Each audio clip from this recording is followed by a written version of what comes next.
Sunday Night Football this week. We've got my Steelers going up against the Chargers under the lights in prime time. Unfortunately, the Steelers going to be without a ton of their star defenders. So a little bit of a different look in this game. I'm expecting there to be a ton of scoring, whether it's on the Chargers side or the Steelers side. And going to be a ton of scoring in fantasy as well. So some value plays out there, some high scoring GPPs I imagine for tomorrow night. So overall, let's hop right into it. We're going to go through an injury report. We're going to go through our stud options for each team, our favorite value plays, and of course, our selections for the captain slot. So without any delay, let's hop right into it. Injuries are certainly going to be a part of the story for this game, as they are for almost every game at this point of the year. So for the Steelers side of things, we have Ben Roethlisberger, who's actually going to be active, which just activated from the COVID list as of today, which is good to see for the Steelers. Should give them a little bit of a boost in their offensive numbers. But outside of Ben Roethlisberger, it's not very good news. We have Kevin Dodson already rolled out, Minkah Fitzpatrick, Joe Hayden, and TJ Watt already marked as out on defense. Kevin Dodson, also part of that O-line. They have a few other guys that are out for the year on that O-line. And overall, they're hurting all over, whether it's on offense, defense. The Steelers are definitely caught the injury bug at this point of the year. Over on the Chargers side of things, we have Justin Jackson at running back, questionable. Linval Joseph as doubtful, very likely to be ruled out tomorrow morning. And a few dings, and that's pretty much all that we have. I mean, some of the guys that are hurt are on special teams. Some of them are backups. In terms of key players, the Chargers are almost injury-free. So a tale of two stories here. One side completely hammered by injuries. One side, one of the luckier teams in the NFL. So as a result, it is not a surprise to see the Chargers favored in this game. They are favored by 6 points over at Vegas. A 47-point over-under, showing that high-scoring affair that we were talking about before. And in terms of fantasy scoring, we know that this LA side is going to see a ton of usage, a ton of ownership. I mean, it just makes sense. Justin Herbert has been a very efficient fantasy player. They're expected to go out and win this game. They're at home. They have pretty much everything working for them. I think the part of this that people are ignoring, though, are that the Steelers are still expected to score a relatively high amount of points. Still expected to go out there, get you somewhere in the range of 19 to 22 points, that kind of thing. And in fantasy, that means there's going to be viable options on that side as well. So not like we're going to be completely stacking this LA side of things. Sure, there's plenty of plays over there too. But the problem is they're priced up. Everyone on that Chargers team is a good $1,000 to $2,000 more expensive than their counterparts on the Steelers. So for them to be optimal, they not only have to outscore their Steelers counterparts, they have to do it by a significant margin. So I definitely think that there's going to be some interesting builds in this game, even if LA ends up going out there and scoring more points here, which is going to make it a very nice showdown slate. So for our Steelers stud options, first and foremost, we have Ben Roethlisberger at $10,200, a significant discount from somebody like Justin Herbert, who we'll get to here in a second. Also coming in with significantly lower ownership. So you'd like to see both of those things. Ben Roethlisberger has been far from his best self this point of the year, but we've seen some huge ceiling performances from him in the past. I mean, 6-7 touchdown games of over 500 passing yards. He seems to do that about once or twice every single year, and he's done that every single year to this point of his career. Hasn't done it to this point of the season. Obviously, that's why he's had these disappointing numbers, but the consistency has been there. You know, he's throwing for over 200 yards, throwing a touchdown or two pretty much every single game. It's not like he's had too many blow-up games. He did have that one really bad game early on in the year, but has rebounded pretty nicely over these last few weeks. So at $10,200, I think he could do a whole lot worse. He's far from my favorite play on this slate. Not really somebody that I'm using at captain, but at the flex position, I definitely think he's well worth the rostership. Next up, we have Deontay Johnson at $8,800. And this is where you're really starting to see some of the pricing on the Steelers side of things. Obviously, part of it was baked into Ben Roethlisberger's active, availability, whether he was going to be active or not. There was a lot of speculation early on in the week that he wasn't going to play. So a lot of these stud options like Deontay Johnson, Chase Claypool, even Najee Harris are less expensive than they should be. So you're really looking at a good point per dollar projection here at 17.8 points. Also relatively lower owned than he should be. A lot of people are prioritizing those options on LA, where I definitely think they project well. But if you look at points per dollar efficiency, actually projecting for the best lineup you can make, a lot of these Steeler options, particularly somebody like Deontay Johnson, is making a ton of my builds. Next up, we have Najee Harris at $11,800. He's almost becoming a free square for these showdown slates, much like a Lamar Jackson, much like a Derrick Henry when he was running at full force. So at 42.7% ownership, you could almost argue that he's too low owned. And with some of these stud options, when they start to crack the 50, even 60% mark, that kind of thing, you start to get into the territory of whether you want to lock them at captain. So I'm not saying that that's what I'm going to do with Najee Harris here. I definitely think there's some guys on LA that have massive ceilings in this type of an over-under game. But Najee Harris, my favorite option on the Steelers by far. Definitely one of my favorite options at captain that we'll get to later. Next up, though, we have our Chargers stud options. At the top, we have Justin Herbert at $11,200. Significantly more expensive than Big Ben Roethlisberger. Same thing with his ownership there at 70.1%, but projects higher as well. So it's well warranted. That's why the field is getting to so much Herbert in this instance. And I really don't think that's a bad idea, right? He's somebody who's going to go out, be very consistent with his production. They're one of the best teams in terms of pace, go out there, run a ton of offensive plays, and they tend to be efficient with those snaps as well. So Justin Herbert, all things line up for him being in a very good position here. The only issue is the ownership, right? This guy's going to see 60, 70, maybe even 80% ownership in this game. And anytime you get somebody at that type of ownership, you could argue that they're an automatic fade. So going to be a decision that we're going to have to make tomorrow night. Obviously, the ownership numbers going to get a little bit mature over time, going to get a little bit more accurate. And if he starts trending towards 80, 85% ownership, definitely going to be somebody I'd consider fading just because he is so expensive. Even if he goes out there and gets you 25 fantasy points, that doesn't necessarily guarantee that he's in the winning lineup, especially in a game with a relatively high over-under, 47 points. Also one that I think is going to be a little bit closer than what Vegas thinks. I expect this to be a little bit of a shootout. I expect both of these teams to be in it by the fourth quarter, and I expect there to be a ton of fantasy production. So not a guarantee that this quarterback at $11,200 makes that lineup. So that's why I'm a little bit less bullish on him than maybe the field is, but still makes my top three stud options. If you get him in a lineup, if you have enough to pay for him, not somebody that I'm avoiding at all. Next up, we have Mike Williams at $7,400. Getting a little bit more ownership than you'd expect just because of the price tag right there. He's only $7,400. Early on the year, he was by far the most expensive option on this team. It was routinely priced right around $9,000. Even for main slates, was like $8,500, $8,800 for a few slates. It's cooled off since that really hot start. Keenan Allen has really started to take over the role of number one wide receiver on this team, but Mike Williams is by far the biggest ceiling on this team. He has the biggest deep play threat. He's the fastest of anyone on this team. Also an extremely large frame. So somebody who can go out, get you 25, 30 real fantasy points at any type of instance, which makes him a very good showdown option. So I like the price tag right there. It's only $7,400. You can still make a relatively competitive lineup with the rest of your slots. Using him, using both quarterbacks even, which makes him one of my favorite plays here for this team. But my favorite play, we just talked about him, Keenan Allen at $9,400. Definitely going to garner a good amount of ownership. You can see 34.6% right now.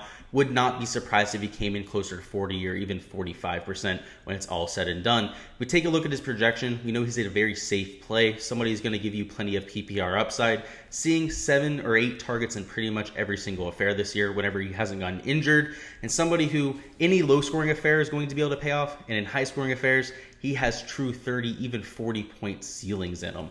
He's somebody who can go get you 100 receiving yards, 10 catches, 2 touchdowns, and get to that 35 fantasy point mark at a relatively consistent basis. We see it 3 or 4 times almost every single year. We've seen that once or twice over these last few weeks, and that's why we've seen his projected points and his average point score this year really balloon. He's surpassed Mike Williams at this point of the year. That's why we see the differences in these prices, and I think it's well warranted. I just think the algorithm has finally caught up. We've been super high on Keenan Allen on this channel for 3 or 4 weeks now, as he's had those big games, as he's gained all of that momentum. And just because the price has come up now, I don't think it's time to jump off of it. He's got the biggest role of anyone in this offense, is going to see the most targets of anybody in this offense. And whenever we're playing Draftkings and we have that PPR upside, that is going to be absolute gold. So really like him there in terms of our stud options for the Chargers. And now for our value plays. First off, we have Eric Ebron of the Steelers. He's $3,200. He's a backup tight end to Pat Freiermuth on this offense, but is still seeing a sizable workload. You've seen him get 40, even 50% of snaps over these last few games. While he hasn't necessarily translated that into a ton of usage, a ton of targets, or anything like that, that is an indicator of success to come. And if we take a look at Eric Ebron's skill set, he's particularly good in the red zone, has a really big frame, he's relatively athletic as well, and we've seen him get plenty of red zone looks in this season, even if he hasn't had much usage in general. So I like him on these type of showdown slates, seemingly every single week. One of these tight ends goes out there, scores a touchdown. It's usually the one that nobody went out and owned. I mean, Noah Gray a few weeks ago, Donald Parham earlier on in the year, Foster Moreau, you name it, right? These guys that nobody's on, go out there, have big games. So for me, I'm going to make sure I'm on Eric Ebron this week. He seems to fit that type of a mold, is at least seeing the snaps, so we know he's going to be out there. And in the red zone, has extremely high upside. So 6.1 projected points. It's not like he's going to give you a lot of consistency at that position, but we're playing in large field tournaments for Showdown. That is exactly what we're looking for. Next up, we have Donald Parham Jr. As we aforementioned, he had that huge game earlier on in the year where he scored a few touchdowns on the main slate. So $2,400, I like going to him here. Also somebody who's seeing about a 40% snap share every single week for this team. And that goes up significantly in the red zone. He sees around a 75% snap share in the red zone. So Donald Parham Jr., a little bit of a touchdown dependent player, has seen a little bit more usage than Eric Ebron to this point of the year, also is a little bit cheaper. So I like going into both of those options. I wouldn't necessarily use them together. Again, for both of them to be optimal at the same time is a little bit less likely. I do like squeezing one of them into my lineups though, but somebody I like more than both of those options. This is somebody who's going to be a near lock for me on the slate. Is going to be Ray McCloud, who had a career game last week, but Chase Claypool out of the lineup, Juju out for the year as well. Took over as the number 2 wide receiver. And while we have Chase Claypool back for this week, going to be back in the rotation, Ray McCloud earned snaps. There's no denying that. He was a very solid route runner, was very good after the catch, and was arguably the best wide receiver on that team last week. So at $3,400, somebody who I've projected right now for a 66% snap share, also a 25% target share. What that equates to is over 10 fantasy points in this type of PPR format, and that is more than enough to pay off. That's just over 3x value, and at 37.1% ownership, obviously that's relatively high, especially for a value play. That's well warranted. This guy projects much better than everyone else in this field. So using somebody like a Ray McCloud, using somebody like an Eric Ebron or a Donald Parham Jr. gives you plenty of flexibility with those other 4 positions. You could take both quarterbacks. You could take Najee Harris. You could probably take 2 of those 3 players, I'd say, and then mix it up with 2 more of the mid-tier options. So really like those type of builds, and that's what I'm going to be focusing on for this week. And now for our captains. First off, we have Deontay Johnson of the Steelers at $13,200. We already talked about him having a very good price for this slate. He's also somebody who has a very high ceiling. We already know he's going to get about 10 targets in this game. Chase Claypool being added back into the mix, I don't think it's really going to affect too much. I mean, Ray McCloud last week had 14 targets. So obviously expect that wide receiver production to slightly regress back to the mean, and perhaps Deontay Johnson to get even more targets this week. So a lot of people are going to look at those numbers from last week, look a little bit too much into it with Deontay Johnson. Didn't have the massive week that a lot of people were hoping for, but a lot of that just comes down to coincidence. He was clearly being double teamed. He was by far the alpha male on that offense, and the defense treated him as such. They were giving him a lot of double teams, again, a lot of safety help. So as a result, guys like McCloud got wide open. So Deontay Johnson, in terms of a captain pick, going to be one of my favorite plays here. It's not going to be chalky either, which makes him an even better play.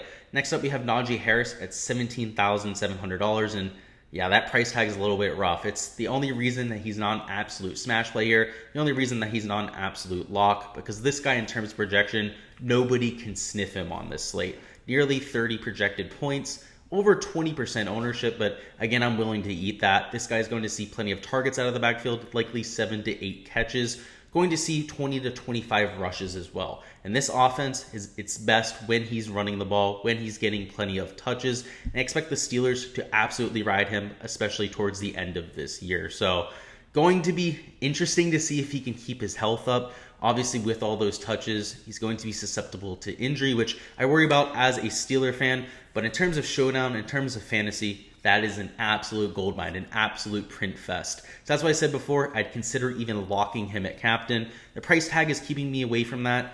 Guys like our number one option here are just a little bit too enticing for me to go and absolutely lock Najee Harris, but going to be either my highest owned captain or my number 2 captain. But the guy who might rival him in ownership is Keenan Allen for this Los Angeles Chargers team.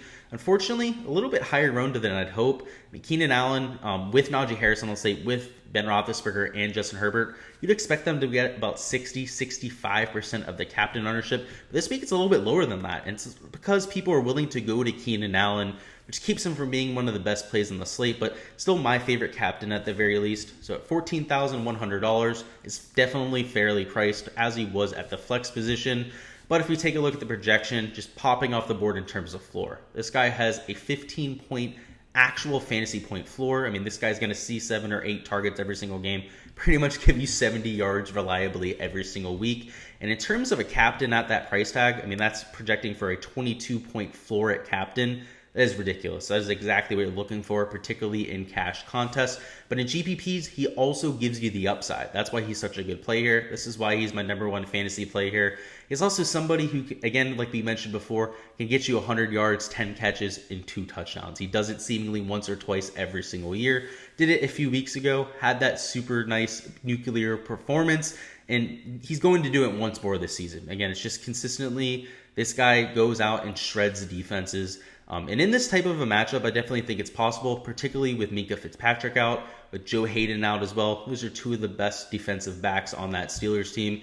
Keenan Allen is going to have a ton of room. So whether it's him or Najee Harris at captain slot, I don't think you can go wrong. Obviously, if you have the salary for Harris, go ahead and do so. But Keenan Allen is a much cheaper option and somebody that I frankly like just a little bit more. That's all I've got for my Sunday Night Football preview. Go ahead and let me know down in the comments who you guys have as your favorite captain play on the slate. Obviously for me, it's between Harris and Allen, but I don't think you can go wrong with either. Go ahead and let me know who you've got though. I'd love to hear from you guys as always. And as always, I appreciate all of your support here on the channel. If you guys haven't already liked the video, if you haven't already subscribed to the channel, make sure that you guys go ahead and do so. We're going to have plenty of NFL content coming throughout the week, whether it's for Showdown or whether it's for the main slate. So make sure you subscribe so you guys don't miss any of that. We also have golf content on the channel, UFC content, and NBA content to come as well. So something for everybody out there. I appreciate you guys coming by as always. Good luck with all of your lineups for the slate, and I'll see you guys next time.